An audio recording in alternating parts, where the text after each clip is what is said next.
ನೀವು ನಮ್ಮ ದೇಶದಲ್ಲೂ ಎಲೆಕ್ಷನಲ್ಲಿ ಗೆಲ್ಬೋದು, ಅಷ್ಟು ನೀವು ಪಾಪ್ಯುಲರ್ ಇದ್ದೀರಿ ಅಂತ ಹೇಳಿ. ಬರೀ ಇದು ಹೊಗಳಿಕೆ ಮಾತು ಮಾತ್ರ ಅಲ್ಲ.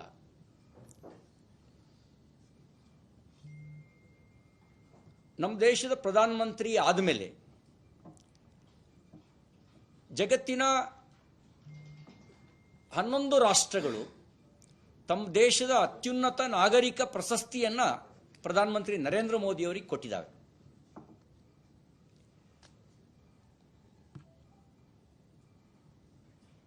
ಅತಿ ಹೆಚ್ಚು ವಿದೇಶದ ನಾಗರಿಕ ಪ್ರಶಸ್ತಿಯನ್ನು ಪಡೆದ ಪ್ರಧಾನಮಂತ್ರಿ ನರೇಂದ್ರ ಮೋದಿ ಅವರು. ಇಷ್ಟು ಮಾತ್ರ ಅಲ್ಲ, ಅಮೆರಿಕ ಹೇಳ್ತು ಉಕ್ರೇನ್ ಮತ್ತು ರಷ್ಯಾ ಯುದ್ಧದ ಸಮಯದಲ್ಲಿ ರಷ್ಯಾ ನ್ಯೂಕ್ಲಿಯರ್ ಬಾಂಬನ್ನು ಉಪಯೋಗಿಸಕ್ಕೆ ಹೊರಟಾಗ ಅದನ್ನು ತಪ್ಪಿಸಿದ್ದು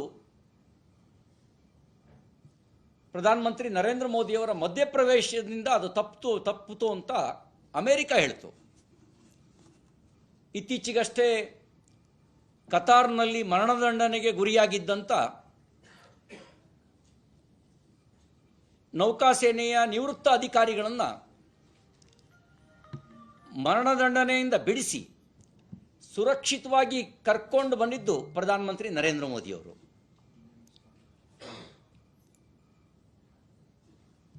ಉಕ್ರೇನ್ ಮತ್ತು ರಷ್ಯಾ ಯುದ್ಧದ ಸಂದರ್ಭದಲ್ಲಿ 48 ಗಂಟೆಗಳ ಕಾಲ ಯುದ್ಧ ನಿಲುಗಡೆ ಮಾಡಿ 23,000ಕ್ಕೂ ಹೆಚ್ಚು ಭಾರತೀಯ ವಿದ್ಯಾರ್ಥಿಗಳನ್ನು ಆಪರೇಷನ್ ಗಂಗಾದ ಮೂಲಕ ಸುರಕ್ಷಿತವಾಗಿ ದೇಶಕ್ಕೆ ಕರ್ಕೊಂಡು ಬಂದರು. ಇದೇ ರೀತಿ ಸಿರಿಯಾ, ಇಸ್ರೇಲ್,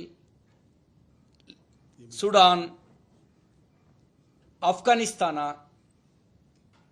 ಇತ್ಯಾದಿ ಬೇರೆ ಬೇರೆ ರಾಷ್ಟ್ರಗಳಿಂದ ಭಾರತೀಯರನ್ನ ಸುರಕ್ಷಿತವಾಗಿ ಕರ್ಕೊಂಡು ಬಂದರು.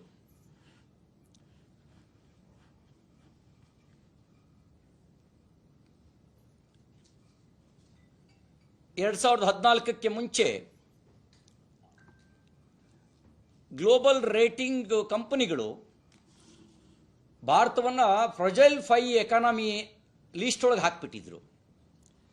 ಫ್ರಜೈಲ್ 5ನಿಂದ ಸ್ಟ್ರಾಂಗ್ 5 ಎಕಾನಮಿಗೆ ಭಾರತ ಬಂದಿದೆ.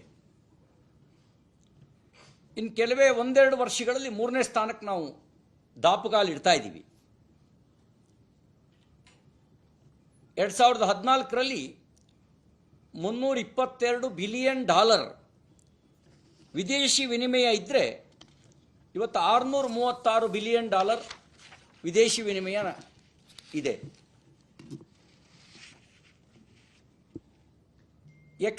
ಎಕ್ಸ್ಪೋರ್ಟ್ನಲ್ಲಿ ಅಂದರೆ ರಫ್ತಿನಲ್ಲಿ ನಾವು ಇದುವರೆಗಿನ ಎಲ್ಲ ದಾಖಲೆಗಳನ್ನು ಮುರಿದಿದ್ದೇವೆ. $776 ಬಿಲಿಯನ್ ಭಾರತ ರಫ್ತು ಮಾಡಿದೆ. G20 ಯಶಸ್ವಿಯಾಗಿ ನಡೆಸಿ ಭಾರತದ ನಾಯಕತ್ವವನ್ನು ಸಾಬೀತುಪಡಿಸಿದೆ. ಒಂದು ಕಾಲದಲ್ಲಿ 98% ಮೊಬೈಲ್ ಇಂಪೋರ್ಟ್ ಆಗ್ತಿದ್ರೆ strong PM make in India ಕರೆಯ ಮೂಲಕ ಇವತ್ತು 98% ಮೊಬೈಲ್ ಭಾರತದಲ್ಲೇ ತಯಾರಾಗ್ತಾ ಇದೆ.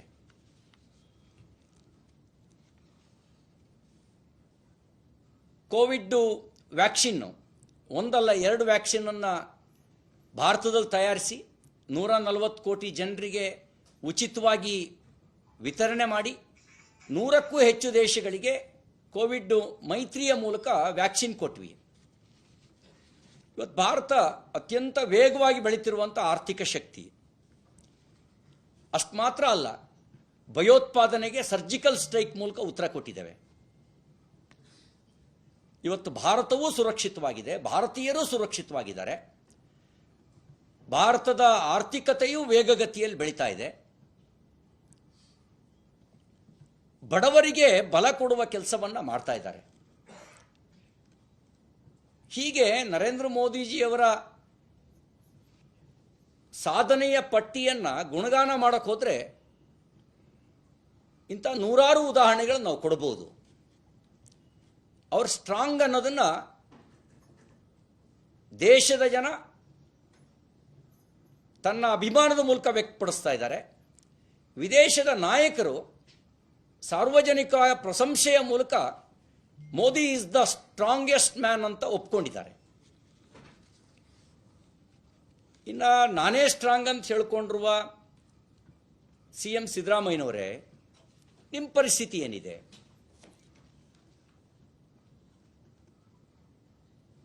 ನಾನೇ 5 ವರ್ಷ CM ಅಂತ ಹೇಳುವ ಮತ್ತು ಹೇಳಿಸಿಕೊಳ್ಳುವ ಸ್ಥಿತಿ ನಿಮ್ಮದಾಗಿದೆ. 5 ವರ್ಷ CM ಆಗಿರ್ತೀರಿ ಅನ್ನೋ ಖಾತ್ರಿಯೇ ಇಲ್ಲ.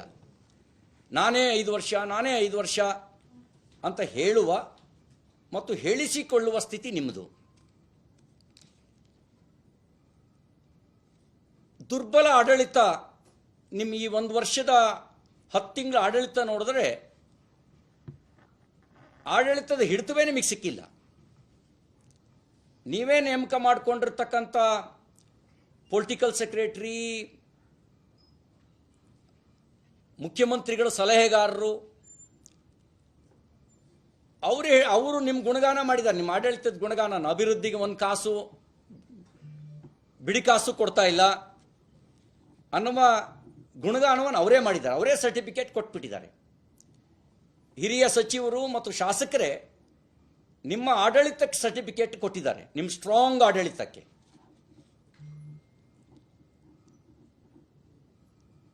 ನಿಮ್ಮ ಸರ್ಕಾರದ ನೀತಿಯ ಪರಿಣಾಮವಾಗಿ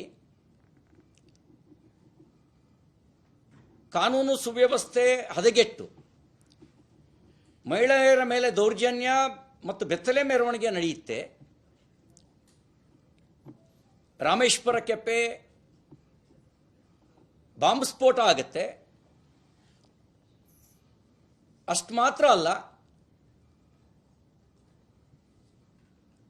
ನಾವು ಯಾವ ದೇಶದಲ್ಲಿದ್ದೀವಿ ಅನ್ನೋ ಅನುಮಾನ ಬರುವ ರೀತಿಯಲ್ಲಿ ನಿಮ್ಮ ಆಡಳಿತ ಹದಗೆಟ್ಟಿದೆ.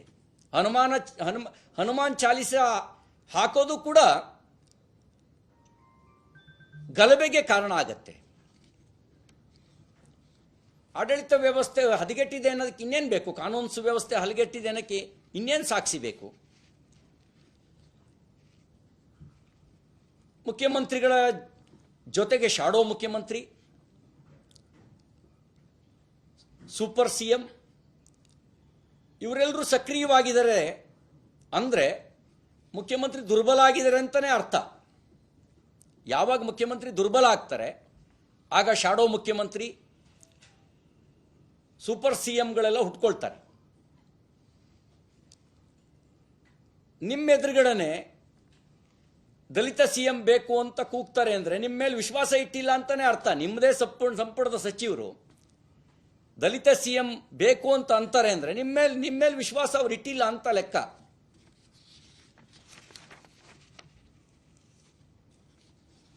ಬಹುಶಃ ನನಗನ್ಸುತ್ತೆ ನಿಮಗೆ ರಾಜಕೀಯ ಅಭದ್ರತೆ ಕಾಡ್ತಾ ಇದೆ. ಆ ರಾಜಕೀಯ ಅಭದ್ರತೆ ಕಾಡ್ತಿರೋದ್ರಿಂದ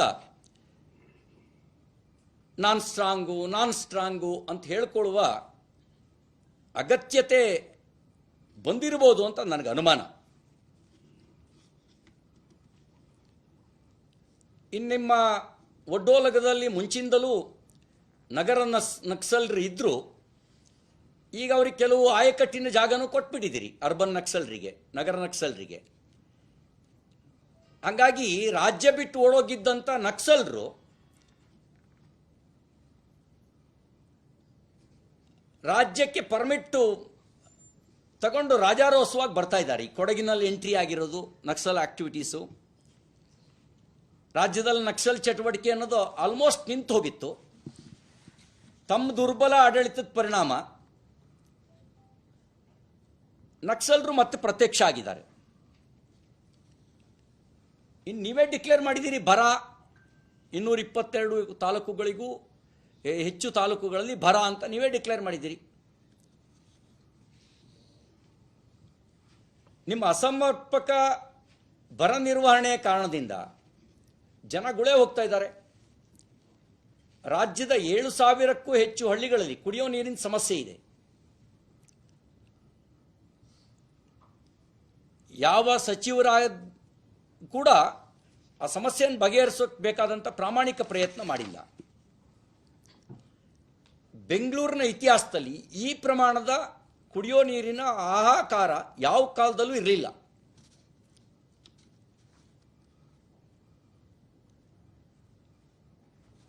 ನೀವು ಕಾವೇರಿ ನೀರನ್ನು ಕೇಳೋಕೆ ಮುಂಚೆ ಬಿಟ್ಟಾಗಲೇ ನೀವೇ ಸ್ಟ್ರಾಂಗು ಅಂತ ಅರ್ಥ ಆಗುತ್ತೆ. ತಮಿಳುನಾಡಿಗೆ ಕಾವೇರಿ ನೀರನ್ನು ತಮಿಳುನಾಡು ಕೇಳೋದಕ್ಕೆ ಮುಂಚೆ ಬಿಟ್ರಿ, ಅದರಿಂದಲೇ ನೀವೆಷ್ಟು ದುರ್ಬಲ ಅಥವಾ ನೀವೆಷ್ಟು ಸ್ಟ್ರಾಂಗು ಅನ್ನೋದು ಅರ್ಥ ಆಗುತ್ತೆ. ಕುಡಿಯೋ ನೀರಿನ ಅಥವಾ ನೀರಿನ ಸಮಸ್ಯೆಯಿಂದ ರಾಜ್ಯಕ್ಕೆ ಹೊಸ ಕೈಗಾರಿಕೆಗಳು ಬರೋದು ಎರಡನೇ ಮಾತು. ಇರುವ ಕೈಗಾರಿಕೆಗಳು ಕೂಡ ಉತ್ಪಾದನೆಯನ್ನು ಸ್ಥಗಿತಗೊಳಿಸ್ತಾ ಇದ್ದಾವೆ, ನೌಕರರನ್ನು ರಜೆ ಮೇಲೆ ಕಳಿಸ್ತಾ ಇದ್ದಾರೆ. ಮತ್ತು ನಿಮ್ಮ ಸ್ಟ್ರಾಂಗ್ ಆಡಳಿತದ ಪರಿಣಾಮ 690ಕ್ಕೂ ಹೆಚ್ಚು ರೈತರು 10 ತಿಂಗಳಲ್ಲಿ ಆತ್ಮಹತ್ಯೆ ಮಾಡಿಕೊಂಡಿದ್ದಾರೆ. ನಿಮ್ಮ ಬಲವಾಗಿರ್ತಕ್ಕಂಥ ರೈತ ಸ್ನೇಹಿಯಾಗಿರ್ತಕ್ಕಂಥ ಆಡಳಿತದ ದುಷ್ಪರಿಣಾಮ 690ಕ್ಕೂ ಹೆಚ್ಚು ರೈತರು ಆತ್ಮಹತ್ಯೆ ಮಾಡಿಕೊಂಡಿದ್ದಾರೆ.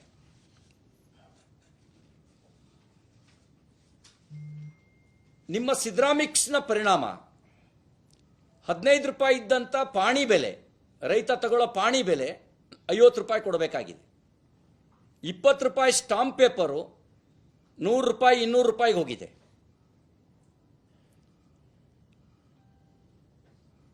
ವಿದ್ಯುತ್ ಶಕ್ತಿ ದರ ಆಲ್ಮೋಸ್ಟ್ ಡಬಲ್. ಎಕ್ಸೈಸ್ ಸುಂಕನ ಏರಿಸಿದ್ರಿ, ಮುದ್ರಾಂಕ ಸುಂಕನ ಏರಿಸಿದ್ರಿ, ನೀರು ಕೊಡದೇ ಇದ್ರೂ ನೀರಿನ ದರವನ್ನು ಹೆಚ್ಚಿಗೆ ಮಾಡಿದ್ದೀರಿ. ಅಷ್ಟು ಮಾತ್ರ ಅಲ್ಲ, ನಿಮ್ಮ ಪ್ರಬಲವಾದ ಆಡಳಿತ ದಲಿತರ ಕಲ್ಯಾಣಕ್ಕಾಗಿ ಉಪಯೋಗ ಬೇಕಾದಂಥ SCP TSP ಅನುದಾನವನ್ನು ಕಡಿತಗೊಳಿಸಿದೆ. 11,000 ಕೋಟಿ 22-23ನೇ ಸಾಲಿನಲ್ಲಿ, 14,000 ಕೋಟಿ 23-24ನೇ ಸಾಲಿನಲ್ಲಿ. ನಿಮ್ಮ ಸ್ಟ್ರಾಂಗ್ ಆಡಳಿತದ ಪರಿಣಾಮ. ಇಷ್ಟಾದ್ಮೇಲೂ ನಿಮಗೆ ನೀವೇ ಸ್ಟ್ರಾಂಗ್ ಅಂತ ಹೇಳ್ಕೊಂಡ್ರೆ ಜನ ಹಿಂದೆ ಮುಂದೆ ಎಲ್ಲ ನಗಾಡೋದಕ್ಕೆ ಪ್ರಾರಂಭಿಸ್ತಾರೆ. ಈ 10 ತಿಂಗಳ ಆಡಳಿತವೇ ನೀವೆಷ್ಟು ದುರ್ಬಲ ಆಗಿದ್ದೀರಿ ಅನ್ನೋದನ್ನು ವ್ಯಕ್ತಪಡಿಸ್ತಾ ಇದೆ.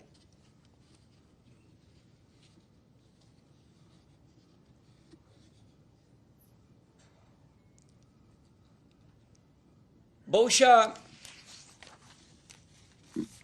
ದೇಶದಲ್ಲಿ ಮತ್ತು ರಾಜ್ಯದಲ್ಲಿ ಪ್ರಧಾನಮಂತ್ರಿ ನರೇಂದ್ರ ಮೋದಿಜಿಯವರ ಸಾರ್ವಜನಿಕ ಸಭೆಗಳಿಗೆ ಜನ ಬಂದು ತೋರಿಸ್ತಾ ಇರ್ತಕ್ಕಂಥ ಬೆಂಬಲ ನಿಮಗೆ ಭಯವನ್ನು ಉಂಟು ಮಾಡಿದೆ.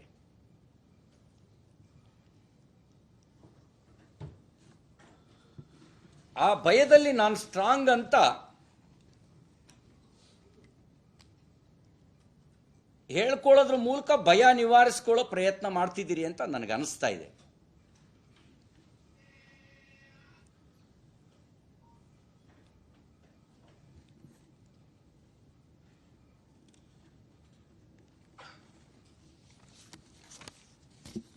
ನೀವೇನಿದ್ರು ಪ್ರಶ್ನೆ ಕೇಳಬಹುದು.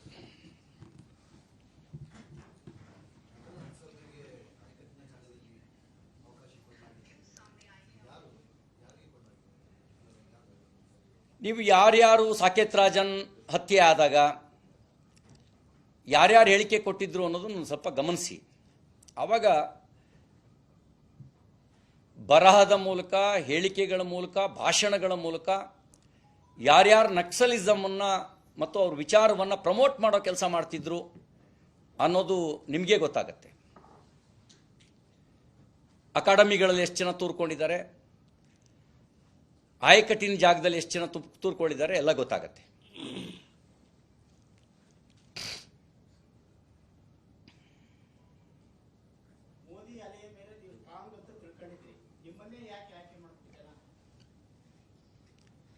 ಸಾವಿರ ಕಾರಣಗಳಿದ್ದಾವೆ, ಸಾವಿರ ಕಾರಣಗಳು.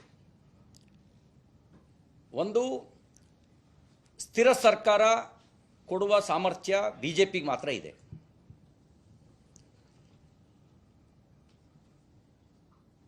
ಹಗರಣಗಳಿಂದ ದೇಶವನ್ನು ಮುಕ್ತಗೊಳಿಸಿ ಯೋಜನೆಗಳ ಮೂಲಕ ಸಮೃದ್ಧಗೊಳಿಸೋ ಕೆಲಸ ಮಾಡ್ತಾ ಇದೆ.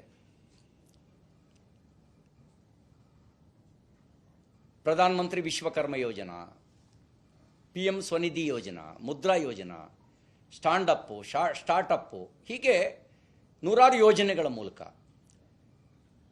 ಭಾರತವನ್ನು ಸಮೃದ್ಧಗೊಳಿಸೋ ಕೆಲಸ ಮಾಡ್ತಾ ಇದ್ದೀವಿ. ಜಲಧಾರ ಯೋಜನೆ, ಆ ಯೋಜನೆ ಮತ್ತೆ ಬರೀ ಮೂಗಿಗೆ ಮೊಳಕೈಗೆ ತುಪ್ಪ ಸವರುವ ಯೋಜನೆಗಳಲ್ಲ, ಜನರ ಬದುಕನ್ನು ಸಮೃದ್ಧಗೊಳಿಸ್ತಕ್ಕಂಥ ಯೋಜನೆಗಳು.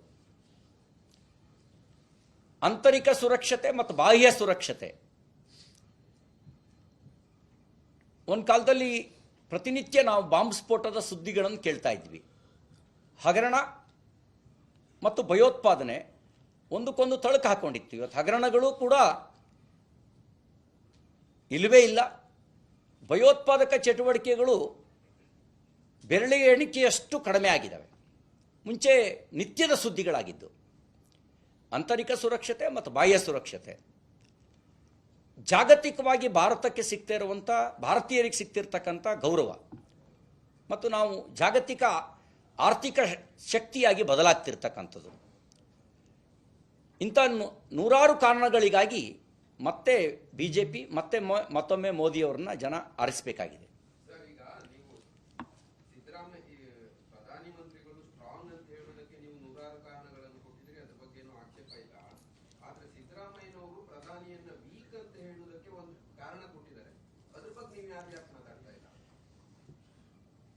ಈಗ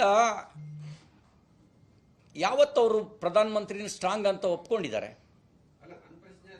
ನಾನು ಹೇಳಿದಂದ್ರೆ ಅವರಿಗೆ ಅವ್ರ ಲೀಡ್ರೆ 10, 11, 12 ಸಾರಿ ಫ್ಲಾಪ್ ಆದಮೇಲೂ ಕೂಡ ಅವ್ರ ಲೀಡ್ರೇ ಸ್ಟ್ರಾಂಗ್ ಅಂತ ಹೇಳುವಂಥ ಸ್ಥಿತಿ ಇದೆ ಅವರಿಗೆ. ಆದರೆ ಜನ ಮತ್ತು ವಿಶ್ವದ ನಾಯಕರು ಮೋದಿಯವರನ್ನು ಸ್ಟ್ರಾಂಗ್ ಅಂತ ಹೇಳಿದ್ದಾರೆ.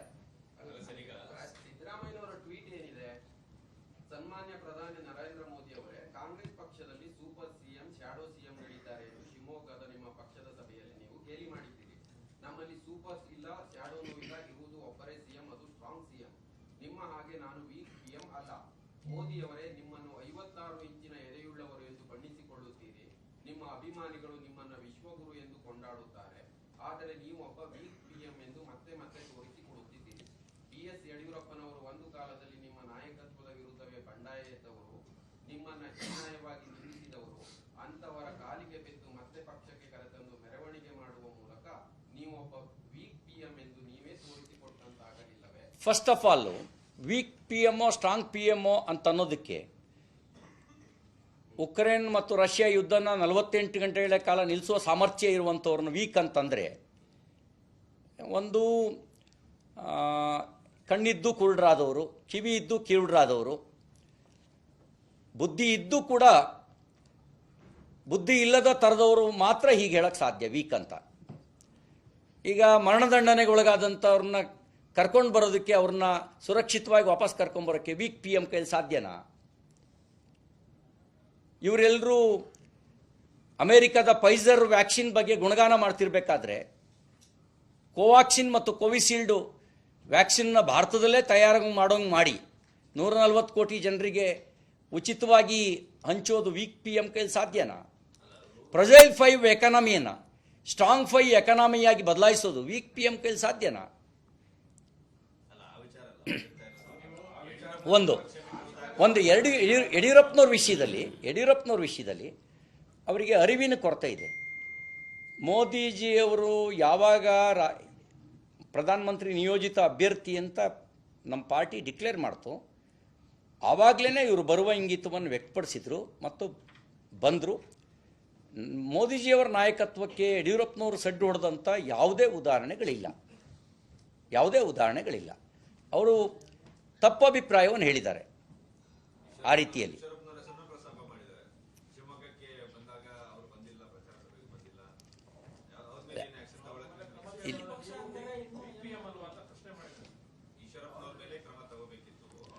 ಅಲ್ಲ, ಅದಕ್ಕೆ ಅವರು ಅದಕ್ಕೆ ಕಾರಣ ಕೊಟ್ಟಿದ್ದಾರೆ. ನಾನು ಅದನ್ನು ವಿಶ್ಲೇಷಣೆ ಮಾಡೋಕ್ಕೆ ಹೋಗಲ್ಲ. ಪ್ರೈಮ್ ಮಿನಿಸ್ಟರ್ ಸ್ಟ್ರಾಂಗೋ ವೀಕೋ ಅನ್ನೋದಕ್ಕೆ ಸಾವಿರ ಉದಾಹರಣೆಗಳು ನಿಮ್ಮ ಕಣ್ಮುಂದೆ ಇಡಬಲ್ಲೆ. 16 ನಿಮ್ಮ ಕಣ್ಮುಂದೆ ಇಟ್ಟಿದ್ದೇನೆ ಈಗ. ಪ್ರೈಮ್ ಮಿನಿಸ್ಟರ್ ಸ್ಟ್ರಾಂಗ್ ಹೇಳುವುದಕ್ಕೆ ನೀವು ಕೊಟ್ಟ ಉದಾಹರಣೆಗಳನ್ನು ನಾವು ಹಲವು ಸಂದರ್ಭಗಳಲ್ಲಿ ಒಪ್ಪಿಕೊಳ್ಳುತ್ತೇವೆ. ಆದರೆ ಸಿದ್ದರಾಮಯ್ಯನವರು ಕೊಟ್ಟ ಕಾರಣಕ್ಕೆ ಸ್ಪಷ್ಟೀಕರಣ ಏನು? ಈಗ ಅವರಿಗೆ ಕೇಳಿ, ಹರಿಪ್ರಸಾದ್ ಏನು ಹೇಳಿದ್ರು ಇವ್ರ ಬಗ್ಗೆ? ಏನು action ತಗೊಂಡಿರಿ?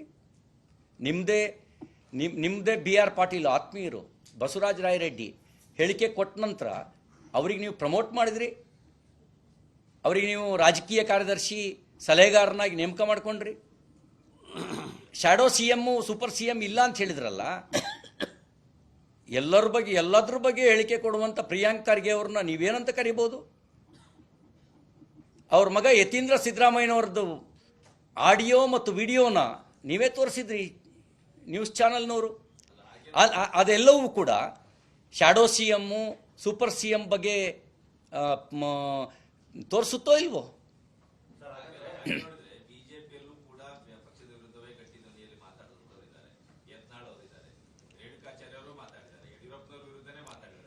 He is comparing Prime Minister Modi. Compare ಮಾಡೋಕ್ಕಾಗತ್ತಾ ಇವರಿಗೆ? ಅವ್ರು ಹೇಳ್ಬೋದಿತ್ತು ಬಹುಶಃ ಅವರಿಗೆ, ರಾಹುಲ್ ಗಾಂಧಿ ದುರ್ಬಲ ನಾಯಕ, ಎಷ್ಟು ಸರಿ ಟೇಕ್ ಆಫ್ ಮಾಡೋ ಪ್ರಯತ್ನ ಮಾಡಿದ್ರು ಫ್ಲಾಪ್ ಆಗಿದ್ದಾರೆ ಅನ್ನೋದನ್ನು ಹೇಳಬೇಕಾಗಿತ್ತು ಅವರು. ಅದು ಹೇಳೋ ಧೈರ್ಯ ಇಲ್ಲ. ಹೇಳೋ ಧೈರ್ಯ ಇಲ್ಲದೆ ಇರೋದ್ರಿಂದಲೇ ದುರ್ಬಲ ಸಿ ಎಂ.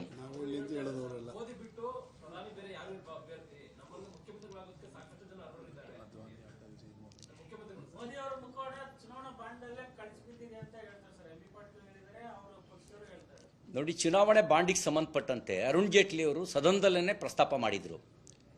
ಚುನಾವಣೆ ಬಾಂಡ್ ಕಾಂಗ್ರೆಸ್ಗೂ ಕೊಟ್ಟಿದ್ದಾರೆ, DMKಗೂ ಕೊಟ್ಟಿದ್ದಾರೆ, TMCಗೂ ಕೊಟ್ಟಿದ್ದಾರೆ. ಯಾರು ಕೊಟ್ಟರು ಅನ್ನುವಂಥ ಅಕೌಂಟಬಿಲಿಟಿ ಕ್ರಿಯೇಟ್ ಆಯಿತು. ಇದಕ್ಕೆ ಮುಂಚೆ ಯಾರು ಕೊಟ್ಟರು ಅನ್ನುವಂಥ ಅಕೌಂಟಬಿಲಿಟಿನೇ ಕ್ರಿಯೇಟ್ ಆಗ್ತಿರಲಿಲ್ಲ. ಎಲ್ಲ ಕಪ್ಪು ಹಣದ ಮೂಲಕನೇ ನಡೀತಿತ್ತು. ಈಗ ಯಾರು ಕೊಟ್ಟರು, ಎಷ್ಟು ಕೊಟ್ಟರು ಅನ್ನುವಂಥ ಒಂದು ಅಕೌಂಟಬಿಲಿಟಿ ಕ್ರಿಯೇಟ್ ಆಯಿತು ಚುನಾವಣಾ ಬಾಂಡ್ ಕಾರಣಕ್ಕೆ. ಅದಕ್ಕೆ ಮುಂಚೆ ಈಗ ಸನ್ಮಾನ್ಯ DK ಸುರೇಶ್ ಅವರ ಕ್ಷೇತ್ರದಲ್ಲಿ ಕುಕ್ಕರು ಸೀರೆ ಹಂಚ್ತಾ ಇದ್ದಾರೆ. ಬ್ಲ್ಯಾಕ್ ಮನಿನೋ ವೈಟ್ ಮನಿನೋ?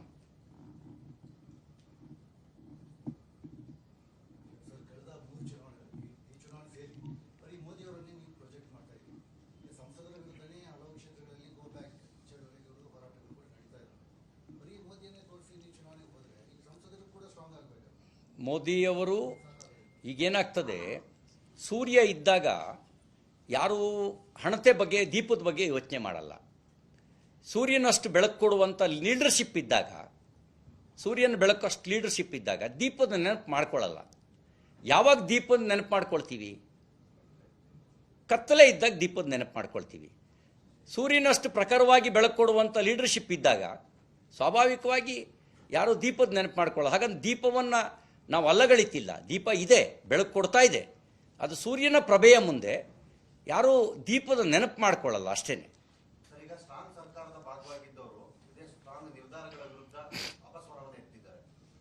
ಯಾವುದು?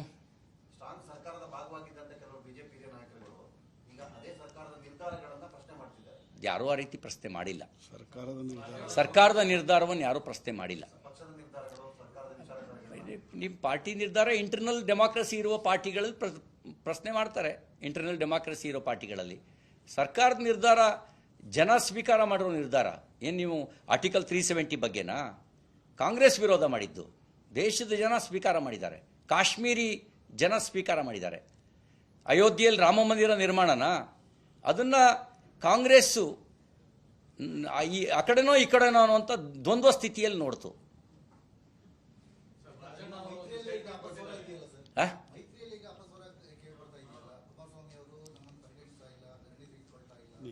ಅವರೇ ಸ್ಪಷ್ಟನೆಯನ್ನು ಕೊಟ್ಟಿದ್ದಾರೆ.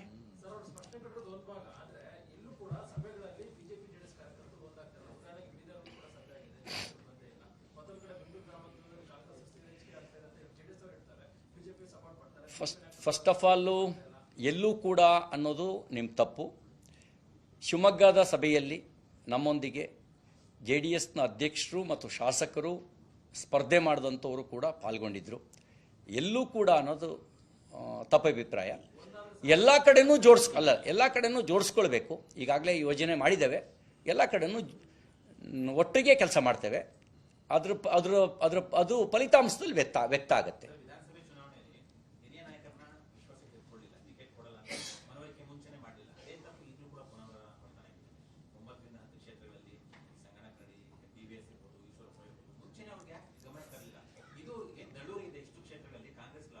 ಒಂದು ವೈಯಕ್ತಿಕವಾಗಿ ಮಾತಾಡೋ ಕೆಲಸ ಮಾಡ್ತಿದ್ದೀವಿ. ನಾನು ಕೂಡ ನಿನ್ನೆ ಕರಡಿ ಸಂಗಣ್ಣವ್ರ ಜೊತೆಯಲ್ಲಿ ಹಾಗೆಯೇ ಮಾಧುಸ್ವಾಮಿಯವ್ರ ಜೊತೆಯಲ್ಲಿ ಮಾತಾಡಿದ್ದೇನೆ. ಪ್ರಭು ಚವ್ಹಾಣ್ ಹೊರಗಡೆ ಹೋಗಿದ್ದರು. ಇದೆಲ್ಲ ಮಾತಾಡೋ ಕೆಲಸ ನಮ್ಮೆಲ್ಲ ನಾಯಕರುಗಳು ನಾವು ಮಾತಾಡೋ ಕೆಲಸ ನಾವು ಮಾಡ್ತಾಯಿದ್ದೀವಿ. ಅದು ಒಂದು ಸಂತೋಷದ ಸಂಗತಿ ಅಂದರೆ ಒಂದು ಕಾಲದಲ್ಲಿ BJP ಕ್ಯಾಂಡಿಡೇಟು ಜನಸಂಘದ ಕ್ಯಾಂಡಿಡೇಟ್ ಯಾರಾದರೂ ಅನ್ನೋದೇ ಸುದ್ದಿ ಆಗ್ತಿರಲಿಲ್ಲ. ಯಾವಾಗ ಗೆಲ್ಲುವ ಸಾಧ್ಯತೆಗಳು ಹೆಚ್ಚಿದ್ದ ಕಡೆಗೆ ಸ್ವಾಭಾವಿಕವಾಗಿ ಪೈಪೋಟಿ ಇರುತ್ತೆ. ಆದರೆ ವೈಯಕ್ತಿಕವಾಗಿರುವಂಥ ಸಂಬಂಧಗಳ ಆಧಾರದಲ್ಲಿ ನಾವು ಪಕ್ಷವನ್ನು ಗಟ್ಟಿ ಮಾಡಿದ್ದೇವೆ. ಹಾಗಾಗಿ ಎಲ್ಲರ ಜೊತೆಗೂ ವೈಯಕ್ತಿಕವಾಗಿ ನಾವು ಮಾತಾಡ್ತೇವೆ ಮತ್ತು ತಮ್ಮ ಮೂಲಕನೂ ವಿನಂತಿ ಮಾಡ್ಕೊಳ್ತೇವೆ. ನಾವು nation first, party next, person last ಅನ್ನುವಂಥ ತತ್ವವನ್ನು ಆಧರಿಸಿ ರಾಜಕೀಯ ಸಿದ್ಧಾಂತವನ್ನು ಕಟ್ಟಿದವರು.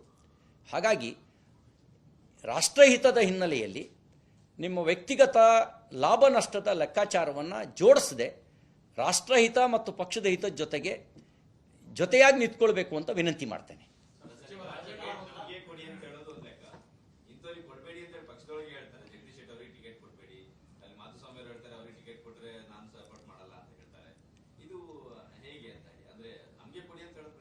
Cadre base ಪಾರ್ಟಿಯಿಂದ mass ಪಾರ್ಟಿಯಾಗಿ ಬದಲಾದಾಗ, cadre base party ಇದ್ದಾಗಲೇ ಒಂದು ರೀತಿ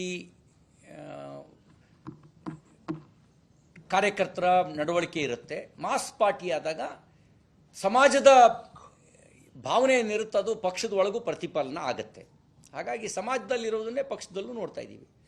ಬರೀ ಕೇಡ್ರ್ ಬೇಸ್ ಪಾರ್ಟಿ ಇದ್ದಾಗ ನಾವೆಲ್ಲರೂ ಒಂದು ಸಿದ್ಧಾಂತದ ಮೌಲ್ಡಿಂಗ್ನಲ್ಲಿ ಒಂದೇ ರೀತಿ ನಾವು ಮಾತಾಡ್ತೀವಿ. ಕೇಡ್ರ್ ಬೇಸ್ ಪಾರ್ಟಿ ಇದ್ದಾಗ ಮಾಸ್ ಪಾರ್ಟಿಯಾಗಿ ಬದಲಾದಾಗ ಸಮಾಜದಲ್ಲಿ ಏನು ಭಾವನೆ ಇರುತ್ತೆ ಅದು ಪಕ್ಷದೊಳಗೂ ಪ್ರತಿಫಲನ ಆಗುತ್ತೆ.